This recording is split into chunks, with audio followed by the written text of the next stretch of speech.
So about a month ago, Columbia Coating started selling these color shifting pigments from KP Pigments. I picked up a couple of these to play with, and we're going to do a demo with them today, try to come up with how we're supposed to use these, and hopefully get some good results. So I've already experimented with this alien color shift. I did my water bottle with that just as a test piece, and it came out pretty good. So you do a black base.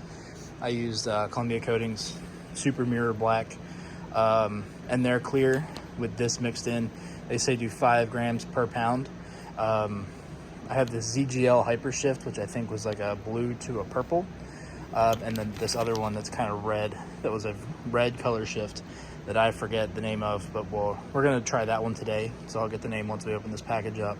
But I do remember when I started powder coating about 2 years ago, I was kind of bummed that there wasn't really color shifts. You know, I think in the wrap world, they're pretty cool. They're a very popular thing to do. The Plasti Dip world, they've used KP Pigments for a long time. I remember watching their videos, the dipyourcar.com videos with the color shift pearls, and thinking they were awesome, especially the hyper shifts. And these are actually the same pigments, same company, same everything. So they do look exactly the same. I'll grab my water bottle so we can get a test, but I'm gonna go ahead and mix up some more of this powder. So I'm about to use Fog Clear on a job. We're doing a black wheel, satin black face, and a gloss lip. This one's already done. It's a little dirty from being in the shop and being near my spray area. I still have to glue the rivets in, but I have to use some Fog Clear, so we're gonna mix up this red color shift into that Fog Clear. So this is ZBR color shift, and you can see the flake in there on camera. It doesn't look like that in real life. So from experience, this is about 4 ounces.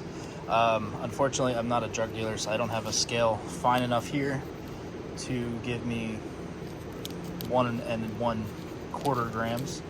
You know, if it's 5 grams per pound, that would be 5 grams for 16 ounces divided by 4. Would be 1.25 for every 4 ounces. So I'm going to attempt to pour a quarter of this in here, and then we're going to shake it. So there you have it. This ZBR one is not as fine or smooth as the other ones. It was a little clumpy. We're going to put this lid on. We're going to use my Redline Easy 50 for this. I think I've mentioned in other videos, it's my go-to gun for small jobs. They do recommend a fluidizer for this stuff, probably because it helps keep it mixed, keeps the flake from settling. We're doing one little Dad's Garage sign that's going to be sold at my friend's store. So I'm not worried about the flake settling. By the time we load this up in the gun, we're going to be shooting the part, and we have to do at least 2 coats on the part in order to get the correct finish.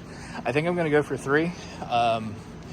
When I grab my bottle, I'll show you what I'm kind of talking about there. The color, I think, is supposed to be more uniform. You can't see the black through it, but there are some places where it looks like the flake didn't lay down correctly, which very well could have been because I didn't precisely mix it.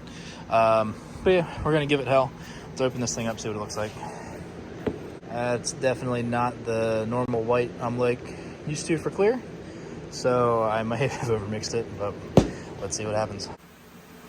So after 1 coat, this is what we have. Let's see if I can spin this around a little bit.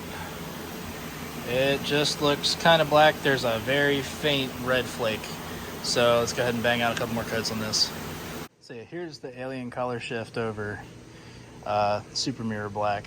It's a greenish blue teal kind of color, and if you see, if I can get it to come off of focus, it has a purple down by my pinky. There's a purple tint to it. It's kind of a blue to purple. Right there we go.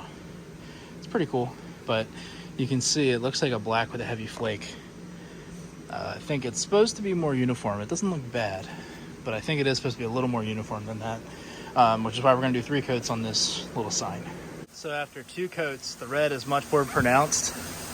We're gonna go ahead and throw a 3rd on there and then stick it in the oven to cure. So yeah, here's the final product. And I'm thinking the Fog Clear definitely neutered this a bit. It's kind of like a color, I think it was called Ice Black Cherry, just with extra steps. It doesn't look bad. It's definitely a nice maroon burgundy red color. And I got that, it's too bright. I got that more uniform finish that I was kind of looking for with the 3rd coat, but it doesn't really shift the way I was thinking it would. which could very well be the fog clear. Like if we hold it there and go back and forth, you can kind of see the purplish to brown shift, but it's not as crazy as I was expecting. I expected kind of like the bottle, but more chilled out a little bit. I'm gonna insert something here of what it's supposed to look like.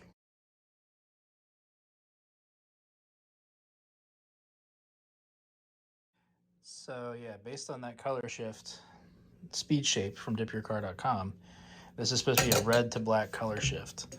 I would say we definitely missed the mark on that. Maybe that's because of the fog clear. Maybe it's the higher flake density. I'm not really sure, but that really makes me want to try it with gloss clear. So let's do that, I guess. I'll see if I can find something else to do. We'll do it in the same powder and see what happens. So I just caught it off camera. It is actually a flat black at the right angle, which is hard to do with the camera because when it focuses, you're hitting it at the right angle. But this is definitely kind of black, like a satin flat black from certain angles. But I'll mix some up with gloss just to see what happens. Or maybe we'll mix a bunch of these together. So I found this thing to try it with the gloss clear. Definitely looks a lot better. It's not that weird like dried blood color, but it has a burgundy kind of look to it. I really feel like this was just ice black cherry, but much more expensive, which is kind of unfortunate. But I think if I was looking for this look again, that's probably what I would do. I don't think the color shift is as dramatic as we would have liked, but it does look good. I'm sure somebody will buy this and be pretty happy with it. So anyway, thanks for watching. I will see you guys next time.